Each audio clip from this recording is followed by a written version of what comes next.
എൻ്റെ അമ്മ എങ്ങനെയാ കോയമ്പത്തൂർ എത്തിയെന്ന് വെച്ചാൽ, എൻ്റെ അമ്മ കൂലിപ്പണി പോണ ആളാ. എൻ്റെ അമ്മയുടെ അപ്പച്ചനെ ആ, ഇടക്കുളം ദേവസി എന്ന് പറഞ്ഞാൽ വിറയ്ക്കും പെണ്ണുങ്ങൾ. മീൻ കച്ചവടക്കാരനാണ്, ഒന്നുമില്ല, കാശുമില്ല, കൂശുമില്ല, ഒന്നുമില്ല.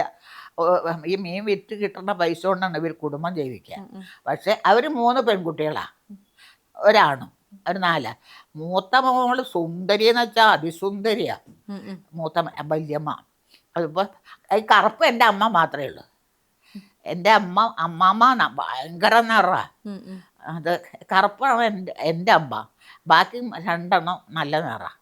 അവിടെ അപ്പോൾ ഈ ഇടക്കുളം ദേവസി എന്ന് പറഞ്ഞാൽ പെണ്ണുങ്ങളൊക്കെ വിറയ്ക്കും. ദേവസേട്ടൻ വരുന്ന കേട്ടോ, ദേവസേട്ടൻ വേഗം അകത്തേക്ക് പോകും. എൻ്റെ അമ്മ പറയണതാണ് ഇതൊക്കെ, അല്ലാണ്ട് എനിക്കിതൊന്നും അറിയില്ല.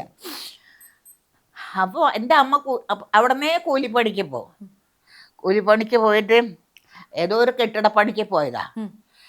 എൻ്റെ അപ്പച്ചനെ കണ്ട നമ്പൂതിരിയാ, അപ്പച്ചൻ നല്ല സുന്ദരനാ. ആ അല്ല, ഇതെന്റെ ഭർത്താവാ. അല്ല സോറി, ഇത് ഭർത്താവ്. അപ്പച്ചൻ നല്ല അപ്പച്ചൻ ഇതേപോലെ തന്നെ സുന്ദരനാ. ചുരുള മുടിയായിട്ട്. അപ്പച്ചന്റെ ഫോട്ടോ ഉണ്ടോ?